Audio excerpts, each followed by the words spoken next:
எங்க அப்பா அம்மா கையெடுத்து காலில் ஊந்து கேட்டாங்க, என்ன வேணாப்பா அந்த குடும்பம்னு சொன்னாங்க. எனக்கு அச்சதை போடும் போதே இப்படிதான் போட்டாங்க, நாசமா போன் தான் போட்டாங்க. என்னால சொன்னதை கேட்க மாட்டேன். இன்னைக்கு நடந்துருச்சு.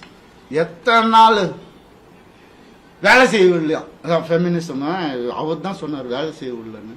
சரி, ஏன்னா அப்பா அம்மா வந்துட்டு வேலையெல்லாம் எதுக்குப்பா நீ தான் சம்பாதிக்கிற அப்படிலாம் சொன்னாங்க. சரி, வீட்டை விட்டு வெளியே வந்துட்டோம். அப்பயாவது கேட்க வேண்டியது என்ன? ஃபெமினிஸ்ட் இருந்தா என்ன பண்ணணும்? நான் போவேன் வேலைக்குன்னு சொல்லியிருக்கணும்ல.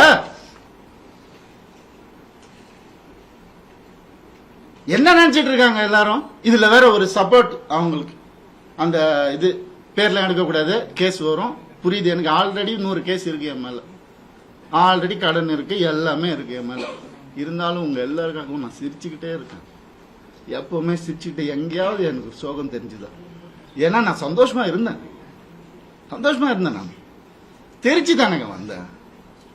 வந்தவனை கூட நிம்மதியாக வாழ விடாட்டி ஒரு சின்ன ஒரு அன்பு இருந்திருந்தா எதுக்கு வந்திருப்பேன்? ஏன் வந்திருப்பேன்? யாராவது யோசிச்சு பாத்தீங்களா? நான் இப்படி பேசணுமா? இத்தனை வருஷம் நான் கஷ்டப்பட்டு வாழ்ந்து என் மேல ஒரு பிளாக் மார்க் இல்லாம 23 வருஷம் எவனாவது இருக்கானா கேட்டு பாருங்க. 23 வருஷம் எப்படின்னே புரியல எனக்கு.